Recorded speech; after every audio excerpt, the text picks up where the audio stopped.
Welcome to E360 TV, the live streaming and on-demand destination for influential voices and enlightened audiences. We offer trending, grassroots, and purpose-driven content across a diverse range of interests. E360 TV is more than just watching programs. We offer the ability to interact with live shows connecting audiences to real, authentic influencers and storytellers while streaming to millions of devices.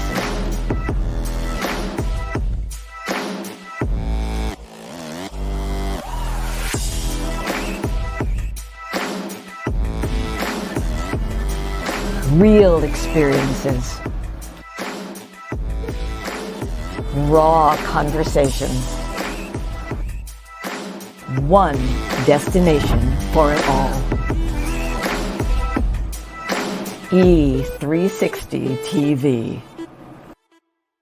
5 years ago, the Power of We Symposium was created to provide a platform for kids from all sectors where they can have a safe and comfortable environment in which to share both their joys and concerns. The Power of We Symposium is proud to have served over 250 kids throughout Romania when we took our mission global back in May of 2023. Now, 2 teams of amazing volunteers from both the U.S. and Romania embarked on an 8-day Legacy of Hope tour, bringing encouragement and hope to not only the kids of Romania, but also the adults who support them, and also to over 100 kids here in the U.S. who contributed handwritten letters of hope to our Romania mission of 2023. Now, this year, we are proud to provide this opportunity yet again in October, and we are super excited to up our game. New venue, 750 kids this time, and we want to see you there. We're looking forward to meeting you in person at this year's event, which promises, as always, incredible speakers, amazing content, and of course, some of the greatest kids on the planet. So, mark your calendars for October 24th, and we'll see you here in Chicagoland for the Power of We Symposium 2024. This year's theme is Always Together, Never Alone. Tickets are available now on Eventbrite or at powerofwesymposium.com.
Shamelessly displaying my state of mind, but you walk right past me, pretending like you don't see what's yours for the taking tonight.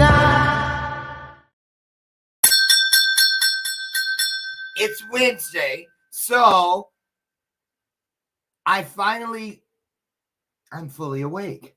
It took 3 days for me to get here.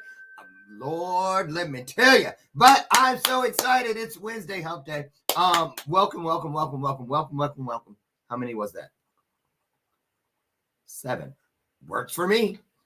Welcome to today's installment of Bathrobe Moments. I'm your host, Dr. Lauren, and my sidekick. Hello, ADHD. We're here together, so it's going to be one crazy ride, but that's okay with me. Is it okay with you? If it's okay with you, drop it in the comments. Are you ready to have a great time? Today's conversation is unlike any ever before here on Bathrobe Moments, and I mean that, ever.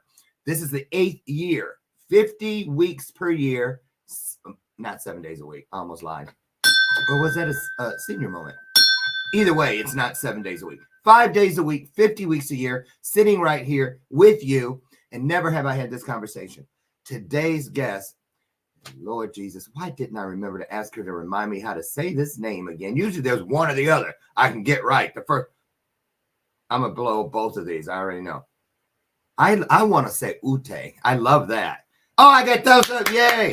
And then LUPPERTZ is the kind of LUPPERTZ. There's something with that T and that Z. I have a feeling there's a sound in there that's not there. We're going to find out. Love the name. She's here. We're going to get to that in a minute. But first, you guys, just a moment. Not a moment of silence or anything, but a moment of peace, if you will. And we all have that ability right now to send some of the things that are most important in this world, all the things you can't touch.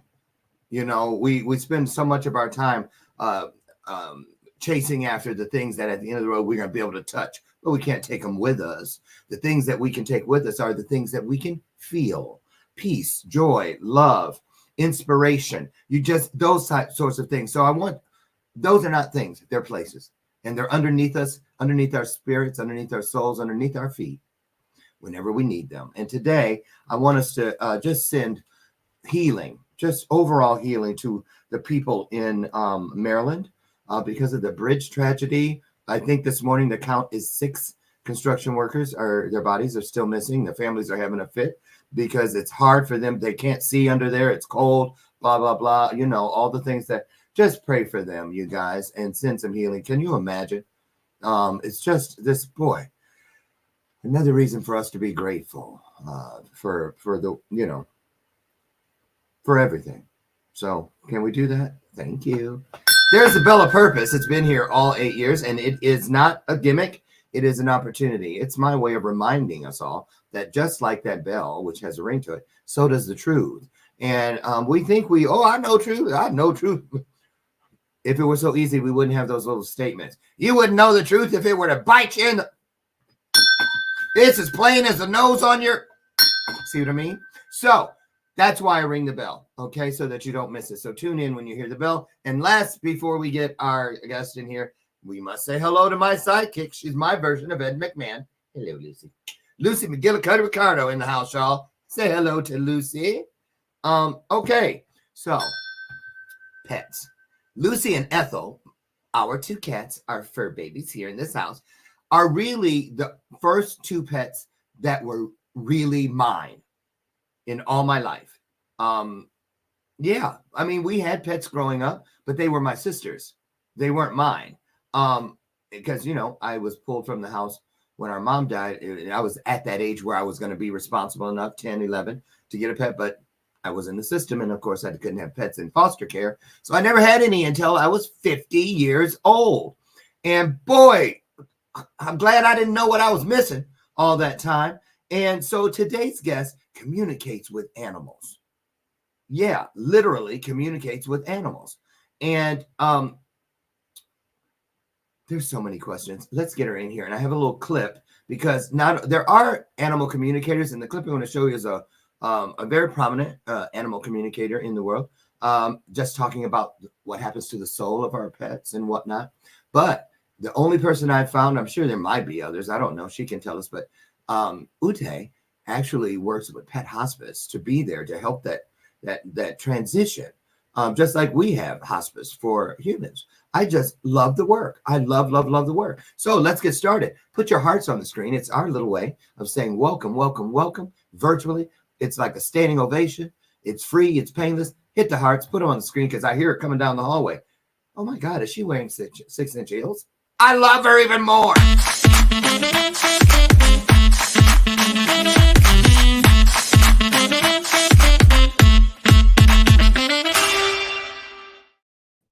Hello, Ute. Hey, Lauren. How are you?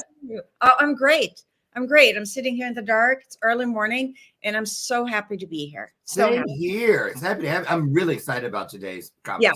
Yeah. Where are you in the world? I'm in Portland, Oregon. Okay. Beautiful, beautiful part of the country, Portland, Oregon. Thank you. Yeah. Yes. A lot of weed there. I'm just kidding. In Portland, there is, and a lot of rain. Let's talk about the rain. Oh, really? Yeah. More than Seattle? Pacific Northwest, you know? Okay. 9 months of rain, and the other 3 months, it's really nice. But really green and lush. Yeah. Lush. Yeah, lush. Beautiful. The soil very fertile. Fertile soil there. Very much so. Yeah. Yes. Now, were you born and raised there? Or where'd you originate? No, I was born in Germany, and then I moved here, and now I live here. I've been here for many, many years. Say the whole name for us. UTE LUPPERTZ. LUPPERTZ. Yeah. Ute. I love that name. Thank you. It's I bet a lot, you turned a lot of heads with that name. Here I do, and people don't know how to pronounce it, and sometimes they say, you or a woman with a Toyota or Ute, and I'm like, there is, in Utah, they have actually a tribe called the Utes, and I told my parents that I'm famous, I'm coming from that tribe, and they said, no, that's not true. That's not true. No. Well, I just want to get started. But first, before we get officially into it, right, I like to dip out, which means I'm going to scoot out for about 60 seconds so that you and the audience can create your own relationship, your own vibe, if you will. Yeah. You can fill in. I don't read resumes much anymore. I figure you can speak your own. So I'm going to dip out, tell people what you want them to know to get this party started, and then I'll pop back in. Sound okay? Yeah, sounds great. All right. Oh, you take it away. All right. Hi, everyone. My name is Ute, and I'm an animal communicator, and I'm a senior pet specialist, and I'm also a pet death doula. In addition, I work with animals also that are fearful, that are nervous, and that are misunderstood. My approach is really coming from the inside to meet the animal where they are, and I try to translate what's going on. And it's not just woo-woo stuff. It's also very practical when people go through deep experiences, and there is stress, and there is pain, and there is fear, and there might be children involved that don't know what's going on with their dog or their cat. So there are many aspects, and I also like to look at the nervous system. And in addition, I feel that I can translate some of the things that animals do that make perfect sense for them, and it doesn't make sense to us because we are human. So that's it in a nutshell. I am absolutely passionate about my work, and that's it. And here's Lauren again.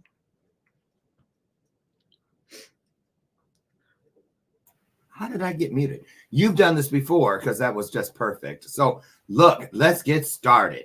First of all, we want to know, why am I speaking like I have multiple personalities? I'm speaking for you guys too. Okay. Oh, and that's another thing. You see, I have it scrolling. Please drop your thoughts in the comments. That also applies to questions. We love this kind of a guest. So you guys, I know you have questions about pets, present, past, maybe even future. Ooh. Drop it in the comments. We're going to get to those throughout the hour. Okay. So first of all, I want to ask you something. You can communicate with living animals and animals that have moved on, right? Yes. Okay. Do you have to say, hey, it's like, do you have to start the conversation, or are you sometimes rolling down the road, minding your own business, and say an animal? That's a good question. I have it written down. Animals that are lying along the highway, that have been hit, and they're always on the side. And I wonder, does someone go out in the road and drag them to the side? Now, I actually had a family member. I still have the family member, but she don't do the work anymore. She worked for the animal people who would go out and pick up those bodies. And she said, Uncle Lauren, She said, okay, I just said it was one of my nieces. She said, a lot of those animals crawl. They drag themselves to the yes. side of Yes. the road to die. Yes. And they get right there and then talk about that. Because you see it all the time. I go, how? Well, to be honest with you, I also have seen animals in the middle of the street. It really depends on the impact. Yeah, yeah. Oh, yeah. We've all seen them when there's nothing left to crawl with. But Right. what I'm asking is, have you ever been driving along and you see an animal that may have just passed or is over there in the midst? And in my street, actually, it's a residential street, but I've seen in my street multiple animals be run over, and I happen to be there. Okay. Have you? Do you remember any conversations stand out? You know, I want to say this. I want to just define how I approach it. For me, it's not that I blah blah blah. Oh, it's not like, hey, how you doing, girl? Love your shoes. Right? Ooh, I do that with you, Lauren. With an animal, I become actually quiet and I go into a receptive state. So if I were to define it, I would say I listen. And most of us don't know how to listen. And listening means that I take it in and that I receive and that I invite an animal to connect with me. So it isn't like, oh, hey, how are you doing? Why did you get run over? It's very, very different. And sometimes there are no words, especially, I remember many years ago, a cat actually who died on impact, and I was out walking my dog. And there was just this moment where there was this release and I was just with her, there isn't talking. I was just with her, it was present. Yes. Present. Now, before we get too far down the block, I wanted to say, you guys, decades and decades and decades and decades ago, maybe even centuries, it has been, we don't know. You might about stories and stuff, but even back, I don't know, this was decades and decades ago. The story of Dr. Dolittle, the man who could talk to the animals. And I remember when I was a little kid, I thought that was the greatest thing in the world. But I was also duped by comic books who were selling me batch after batch after batch of sea monkeys. And I thought I could talk to them when they came. You guys remember those sea monkeys? And they showed them waving and stuff, cartoon characters. Did you have those? Did you know what I'm talking about? Oh, I don't know. Sea monkeys. Yes. And what I'm saying is how even the marketing world, they knew that children reading comic books would think, I want to talk to those things. Yes. And they made it look like you could. And I bought them 30, 40 times and they never worked. They were just brine. But what is this thing that we all, because I swear, Ethel, our cat Ethel, can talk. Yeah. Because I talk and she talks back and I've heard her say, no, or all kinds of stuff. Yeah. And so let's go there. Yeah. Let's talk about what is one of the main things that that a lot of people don't understand or misunderstand about communication with, let's say, their pets. Yes. The real back and forth. Good question. The main thing is that we project our human template onto animals. Say with a dog, the dog does something we don't like. Right. And then people say the dog is stubborn. The dog knows how to do it. He doesn't want to do it, or he shreds the couch on purpose, the puppy or whatever. And I'm like, that's what we do. An animal has very different template. They are things that are instinctual, that are DNA based. And there are things they just do differently. Mm-hmm. For you and I, it might be the best thing in the world to take a really great shower and then use a yummy body lotion afterwards. I do, for example. Yes. Right? My dog's idea of yummy, yummy, yummy stuff is rolling in dirt or rolling in POOP that they find outside, which for me is disgusting. Right? Hold on, I'm getting Lucy. Oh, come back. She hears you. Lucy's here. She was talking. Oh, she's here. Oh, that's awesome. Yeah. That's awesome. She might jump up here. I'm going to try to get her to. Anyway. Yeah. Lucy, and she might come. So, there is a whole different way of being in the world that is designed by how did the ancestors do it in the wild, you know? So for example, another example is, say you and I, we have a crappy day, right? You might go like, oh girl, this is awful. And I would say, oh, don't talk about it. I'm so upset about stuff. In the wild, you do not do that. You don't call your girlfriends, or you don't talk to your partner and go like, honey, man, you know, I got to get a bottle of wine. I can't stand it. You are quiet, or you are, you know, dogs and cats are predators, you know.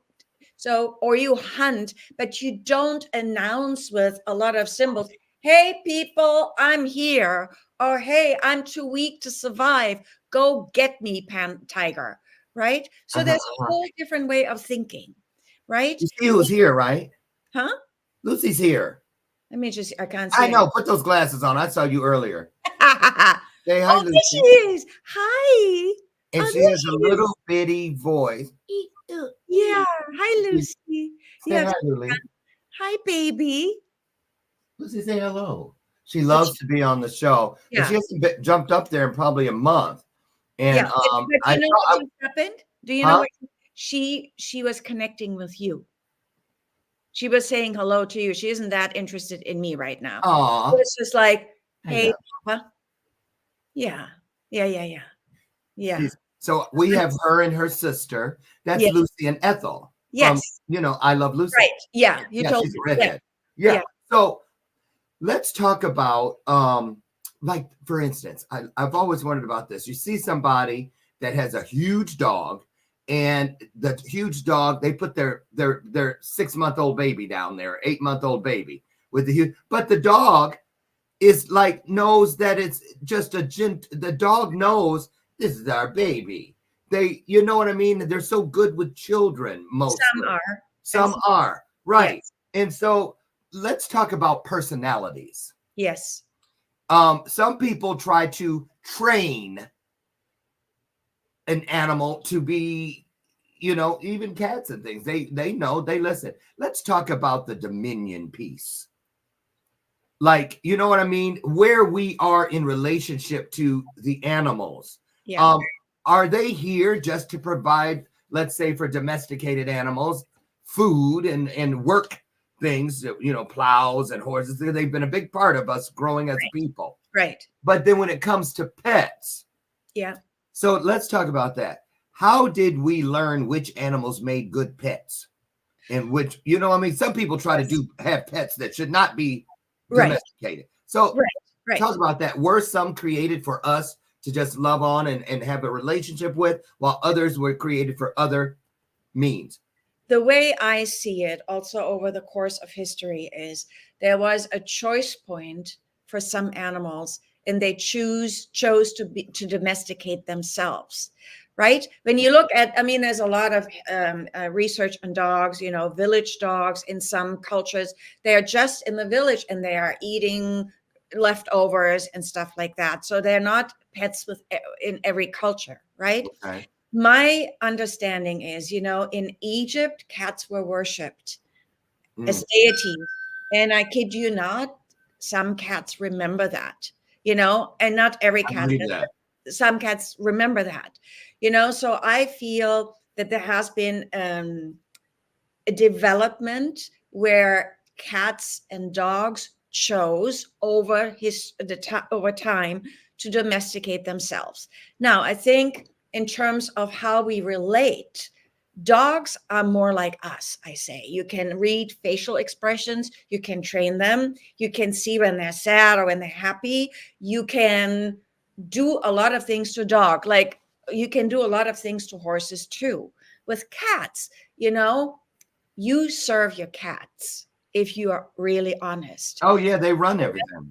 Dogs can be your friends. You can be the parent of a dog, however you define that for yourself. And I say, when you look at cats, you are their subject. Exactly. Yes. And so it's just cute what I'm saying here. You know, it's not just like, oh, this is so cute, because I really feel cats are very mystical, very different. And for anybody who hears this, I do not love dogs less. You know, I I love all species. I had a little parrot. I work with horses. I have worked with a wildcat sanctuary with big cats, wild cats. So it's not just domesticated animals. So, okay, go ahead. So I think on a spiritual level, they came to help and heal us. And it doesn't always look pretty. When we work with an animal that might have issues, or rescue dogs, rescue cats, they might have PTSD, what have you. But fundamentally, I feel there is a possibility for us to experience absolutely pure love. Oh, yeah. Absolutely pure love. Now, I want to say something to that point right there, because you're absolutely right. I remember years ago when I was 49, on my way to 50, sprinting, I was complaining at dinner one night at a friend's house with his parents about, I hear we're going to turn 50 and I'm alone. And they said, well, and I was commenting on their luscious plants.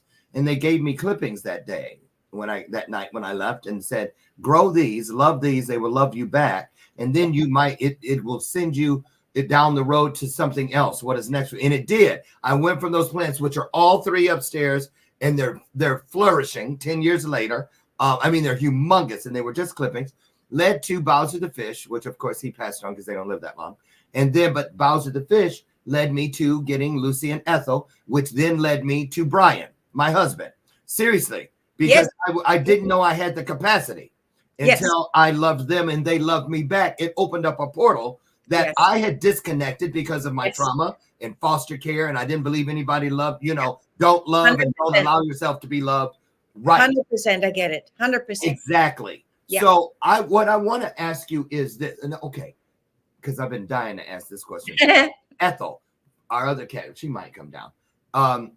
She is like an alpha. It's very, very smart. They both are. But Ethel, from a little kitten, used to always send me messages by taking her babies and her little toys, and she would spread them out in different configurations, exactly the same amount of space, either in a circle or a space 2, 1, 2, 1, all these different things. And I used to put it live on Facebook when she was a kitten, because she would lay them down the hallway, 1, 3, 5. So one day I didn't. We were counting them.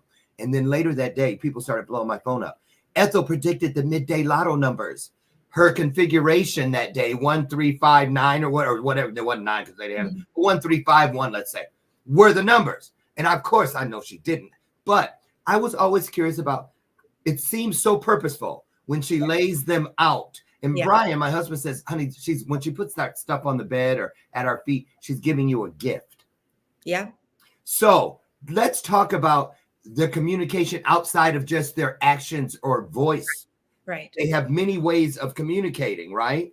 Yeah. Do you pick up, how does this work with you when people call on you? Yeah. To come, and then we're going to segue into the hospice piece. Right. Yeah. So just tell us, how do they call with expectations you can't fulfill many times? Not anymore, because I vet my clients. Okay. So we have initial conversations like you and I had to see, are we a good match? And I have really, really good people that come to me that are very devoted and dedicated, and that really want to understand, how can they do right by the animal? They're concerned, are they in pain? Do they love them enough? And I always say, of course they do. They love you so much. That is bigger than the ocean, So, and for me, when someone approaches me, there are particular questions about, they do, oops, now I'm alone. Are you still here? Oh yeah. I'm just giving you your close up. Okay. That's nice. Thank you. So it is a very simple process. Like you and I, we are connected now, right? Yeah. And I don't have to be in Chicago with you. I can just feel you. And if you were to call me with a question about Ethel or Lucy, I would quietly feel into them. I do take a lot of notes. There are a lot of books written, and I just want to say, it's not always that I get images. Sometimes I get words. I have to use the English language. That's the best way to do it. And sometimes I feel things in my body, so I can say, oh my gosh, I can feel the pain that they had from a surgery or something like that. Mm. And there are very distinct experiences, like when you have the two cats that you have, Lucy and Ethel, about their relationship with each other. But so that comes into play sometimes, that when I worked with a dying dog the other day, and they have also a cat, and I said, I want to check in with your cat. She might have some intel on the dog. They read the energy, And then often there are situations when people call me. What happened there? Tell us about that. That's great. What's that? Tell us about that story. I want to hear that story. The dog who was transitioning? The dog was really, really ill. And Oh. the cat was hiding under the bed a lot, and there were two elements. One is the cat felt something was off. The scent of the dog was off. They got along really well, not the same species. They got along really well. And there were two elements, that the cat was really in this awareness, and it's not like you and I, but there was this awareness. Of course, this is going to happen, but is not like, oh my God, it's going to happen. It's just, of course, I can feel how there is that beginning of exiting, that energetic exiting. That was one element. And then people go like, how does she know this? I'm like, they are in this awareness all the time. We have to do workshops, right? Or whatever we do, counseling, meditation, whatever we do. They're always in it. Right. Makes sense. And the other thing was that the cat goes like, excuse-moi, you spend time with him the whole time. And what about me? And I jokingly said, so first of all, cat is reading the field, as I call it. And let's just acknowledge the brilliance, which we don't fully understand, but that was this particular family situation. The other thing that I said is, please acknowledge her more. She wants to be the princess. She wants to be the queen, and the equivalent of get her a tiara. And we don't do that really, but really bow to her and say, thank you for holding space. We are super preoccupied with our dying dog here, but thank you for holding that space. Yes. Right? Yeah. And when we do these sessions, sometimes in the session, there is a lot of like release, because there is this high level interaction where people allow themselves to go to places that we normally don't talk about, because it can be quite objectifying with animals. We do things to them, and we have to do some things to them, such as take them to the vet or whatever we have to do. Sure. Right? Yeah. So, and then people go like, oh, we just thought she didn't want to come out from under the bed. I said, no, she is really holding space, and she also feels a little neglected energetically. Just acknowledge her, and translate that to her. And that's one example. Yeah, I want to throw this out there because I know it's true, because we see it all the time, and it's not a one and done. It happens all the time. Yeah. When either myself or my husband Brian is under the weather, say we're in the bed, especially like during COVID or anytime when we're sequestered because we don't want to get the other one sick, how they hover and take care of us and stay there the whole day. Like when, if Brian's in bed because he's got the flu or something and I don't see them at all, I go look, they're right up there with him. Yes. Also, when I travel, Brian said, because Ethel sleeps at the foot of the bed on my side, and Lucy is on one of the armoires or couches or something that's in our room, or close by, sometimes out in front of the bedroom door. But they have their spots. But we both notice that when one or the other is gone, they don't come and do what they do every night when we're both here. They just do. And like when they know I'm traveling, as soon as I pull out the luggage and take it to the guest room where I start packing, they know.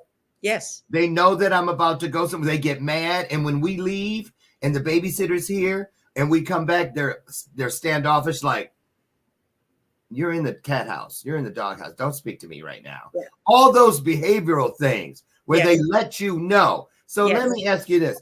Do a lot of people, do people take enough time to learn the communication traits of their pets? Or do they just blow it off as, that's just another thing you know what I'm saying? Yes, I know what you're saying. The people that come to me, they are willing to open up. The ones that go like, they don't come to me. They think that's just a fruitcake situation. Yeah, she's a crazy lady. Right. I mean, yeah, it doesn't happen much anymore, but the people that come to me, there is a need, there is a desire. There's also emotional pain because they see the animal is going through things. And those are actually my favorite people, because when you are in this loving connection and you are in pain, you also open up to something that might be bigger than what you knew before. Mm. That's what my friend Dr. Sanjeev Chopra says all the time. He goes, your wound is where the light enters. Yes. Yes. And that is also where the deep connection is, and where they know how you feel, where they read your energy. Cats in particular, I don't want to be just Very intuitive. Yeah, but also you might have experienced this, Lauren. They might place themselves on certain areas of your body where you really need good juju. Yes. Research about that. I didn't Yes. invent that, but I always say pay attention to where they place themselves on your body. And there is research on the purring and whatever that really harmonizes things in our bodies where we need healing. And I'm like, Yes. how brilliant is that? How brilliant is that? Absolutely. Absolutely. And like, for instance, Brian, who's had cats all his life, and he goes, these two are the most demonstrative, most communicative of all the cats I've ever had.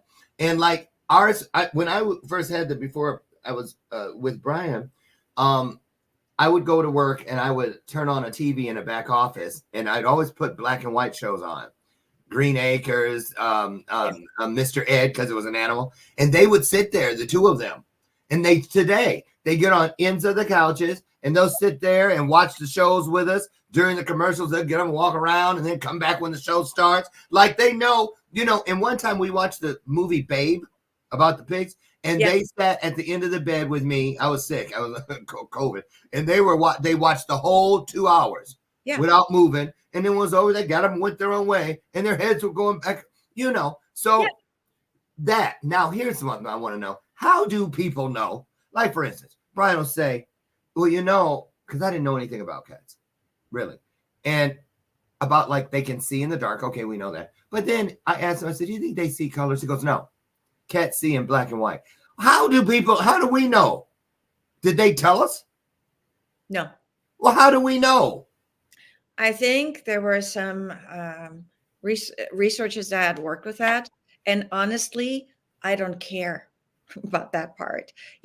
I just accept that is. I learned about this too. They didn't tell me, hey, Uta, I just see in black and white. Yeah. It's not like that. There is a lot of research on scent and eyesight, which is more developed with cats than with dogs, for example. Dogs don't need it as much as cats do. Is that important to me? Not really. What is important to me is how in tune they are with me, and how can I be open to be in tune with them. And here's another thing. The way they are with each other.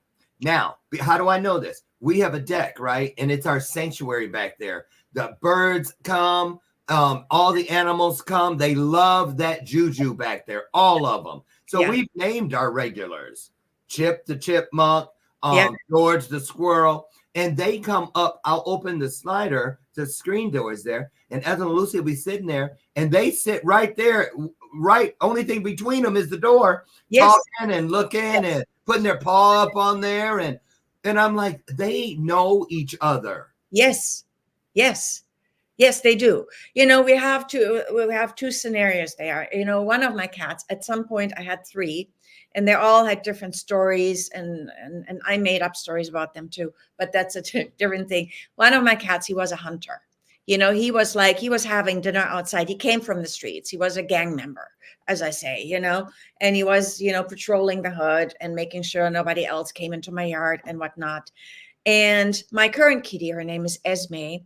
She is indoors only. And I had for 17 years a little handicapped parrot, my Layla parrot.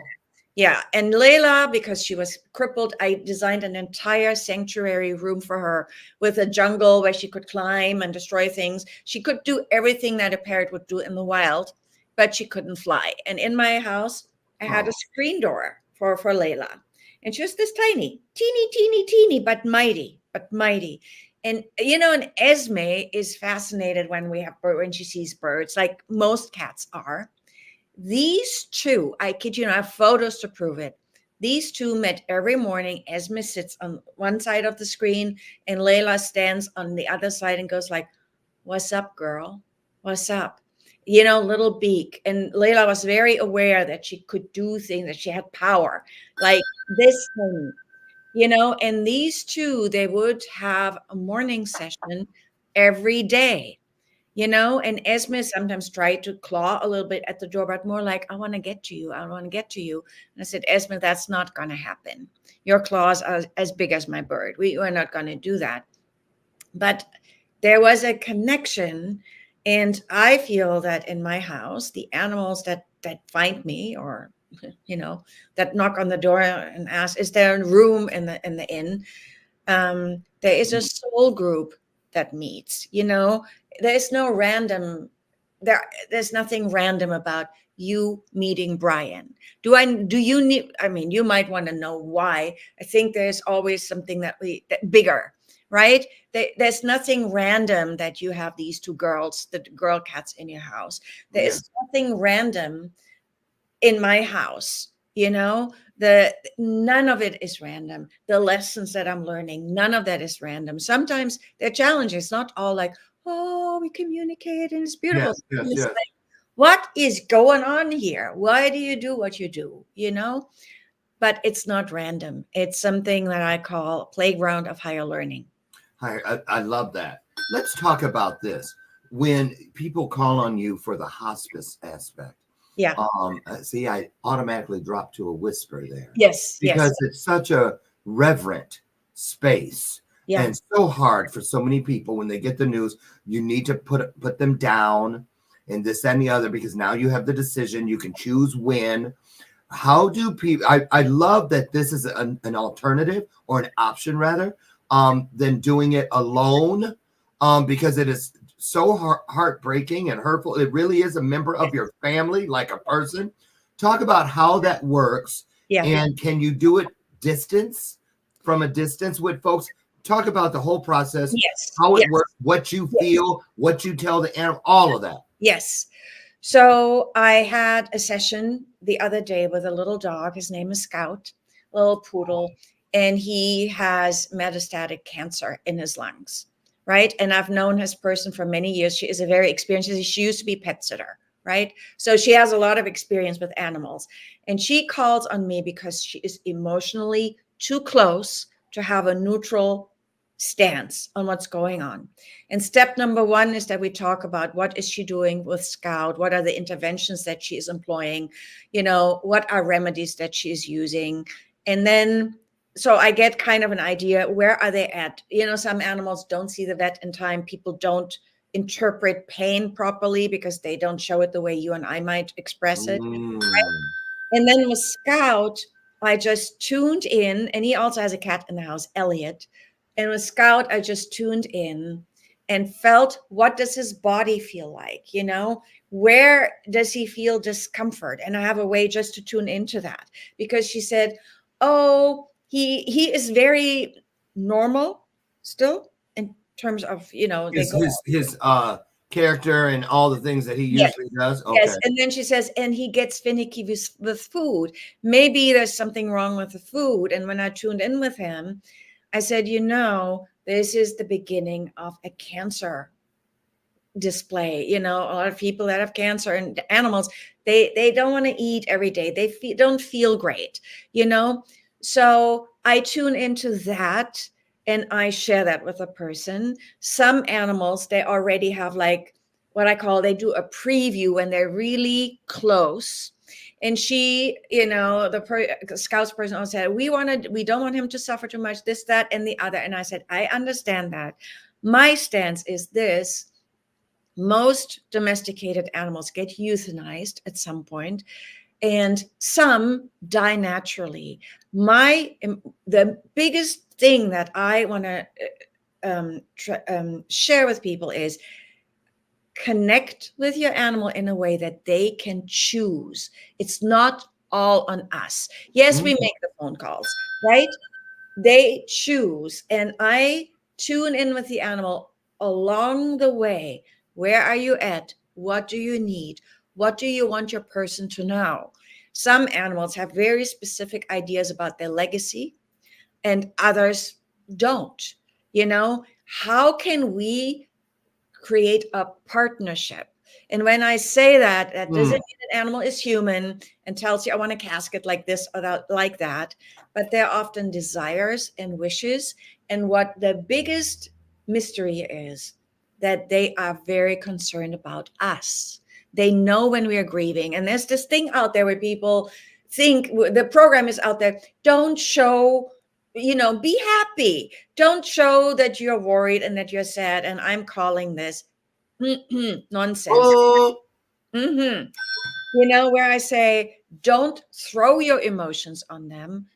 Don't let them carry that. They know how you feel. If you need to cry, cry. If you're sad, be sad.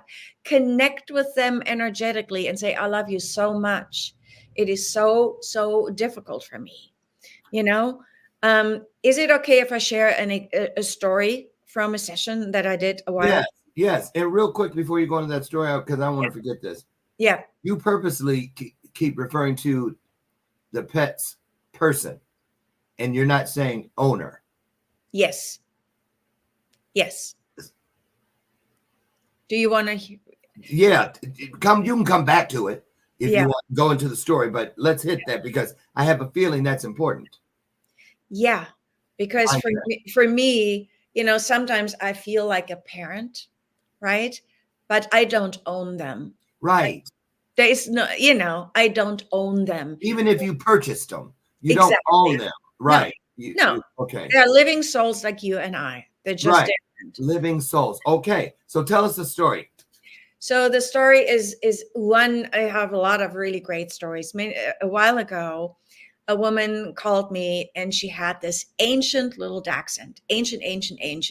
And the dog had like a gazillion health issues. I mean, she was really, older than a lot of dogs are. And then the person said, I don't get it. I really want her. I told her, it's okay if you die. It's okay if you die. It's going to break my heart, but please die. The dog was almost 20 years old, which is unheard of, right? And her person kept saying, please leave. Please, you're going to break my heart. Please leave. Why aren't you dying? Why aren't you dragging this? Why are you dragging this on? And the dog, when I tune in with the dog says, I cannot die. You keep telling me I break your heart. So that was a very literal translation. And her person goes, oh my goodness. I said, yeah, your little dog doesn't want to break your heart. Right? And then she goes like, oh, and I say, we can redirect that energy if that works for you. And say, I'm so, so sad. My heart is not going to be broken. Also, when people say, it's okay. And I'm like, is it? Or are you making this up? Because everybody says, it's okay. It's better. Put them down. And I'm like, the language is offensive. Would you say this about your Aunt Millie in the Alzheimer's unit? Let's put Aunt Millie down. She doesn't have her mental capacities. No. In my house, regardless of whether it's a scheduled death or a natural death, they die. They cross over. And which leads me to my next question. Yeah. Because I've never had a pet. And then I go, why did I get them? Because when they talk about, because they just had a birthday and they're 10 years old, right? I got them when I turned 51 or in my 50th year.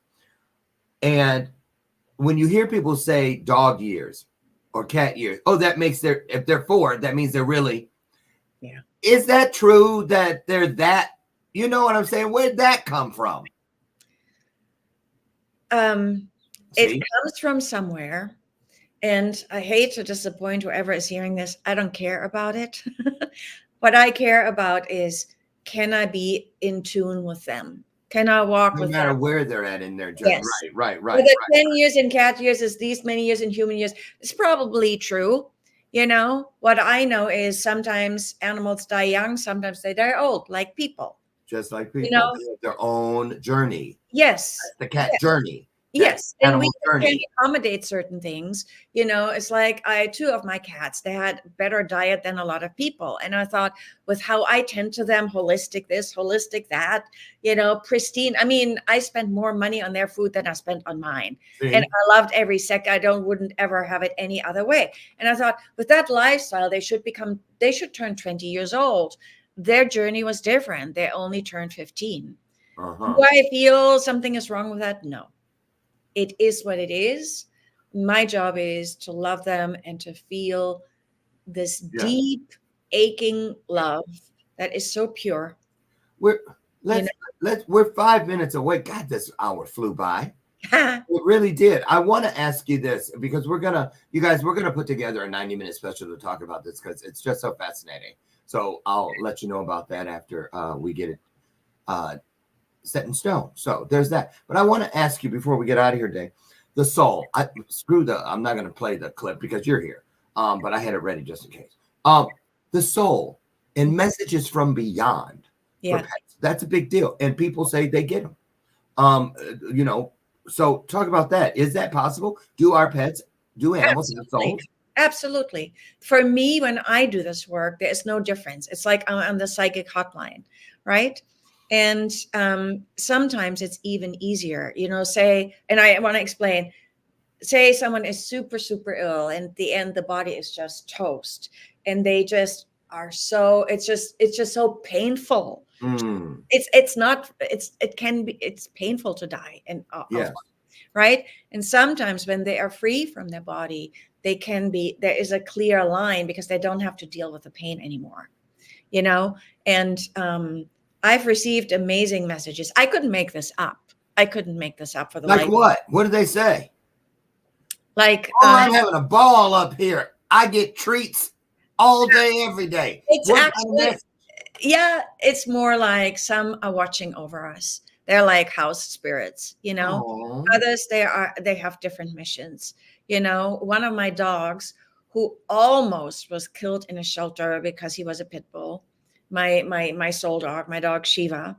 When he died in my house. He showed me right away that he will be the guardian for all the animals that get euthanized in shelters just because the shelters are too full and the animals don't have anyone. And Shiva understood that because he was this close. And then I show up like the Virgin Mary going like, I could have this baby, this 80-pound baby. He was a grown dog when I took him home, you know, or when he inserted himself into my house and said, you better get me, girl. And I did. Right. So there are so many things that they can become like, some are like spiritual teachers, you know, and they say, okay, time for the next step on your journey, human. I love you so much. I'm going to teach you some things. Right.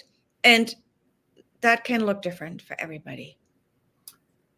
What about, do you ever go to like shelters, pet shelters and stuff? And what is that like for a person like you in there? Do you hear their pleas? Do you feel, take me with you, get me out of here?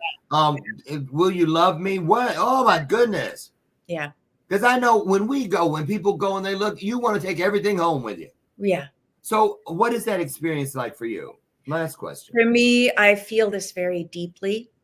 And I know I can't take everybody home, but what I do is that I say, I love you. You don't have a family, but I am here. I see you and I love you. And I actually do a little ritual every night here for all the dogs and cats that die in shelters. And some of them I don't know, but I just beam that out into the universe. Yeah. Hold that loving space, Oh. you know, and does it do anything? I don't know. I just feel that I can expand myself beyond my limitations. There you go. You know. Okay. Well, I'm echo. Suddenly. Do you hear it? You hear the echo? Okay, there it stopped. Listen, on the screen, you guys get ready because I'm going to give you an entire plethora of roads to UTE. So you see right now, there's medium.com / @pets point of view. You can also visit her on YouTube. There it is, scrolling along the bottom. On Instagram. There it is, scrolling along the bottom. On LinkedIn. There it is. And also, again, there is the website. Now, I'm sure she's probably got TikTok, all of it. So, right. So, in other words, there's no reason to not take this conversation further. Ute. Facebook. That's how Facebook. Oh, of course.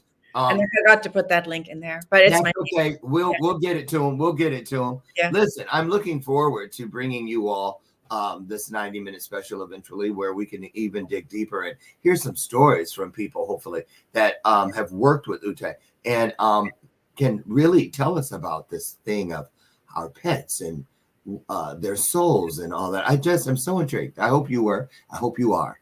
Ute, thank you so very much. Here's your Jerry Springer moment.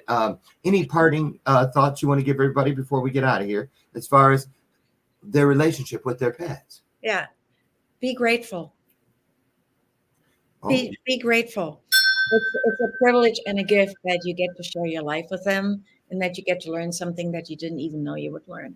I agree. I do, because I know what my two, Ethel and Lucy, what they have taught me as far as the capacity that I hold to love and to be loved. Yes. I didn't get it from any human in my life.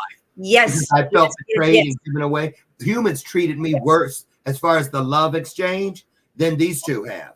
Yes. And so I get it. I absolutely get it. Thank you so much for all you do. And I can't wait to put this special together with you. Thank you.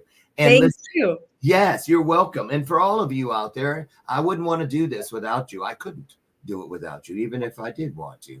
But I don't. So on that note, I'll meet you, God willing, tomorrow morning over on the front porch, where together we'll have yet another illuminated conversation. Now, get out there, find just a little itty bitty piece of your higher self and get with it, get it out into the world. Let's ease as much suffering as we can today, shall we? I'll see you tomorrow. And in closing, I always say to you, and I mean it, I love you, and there's not a damn thing you can do about it. I'll see you tomorrow. Thank you, Ute. Thank you so much. What a blessing. You, Lauren. It was a delight. It was same here. Bye, everybody.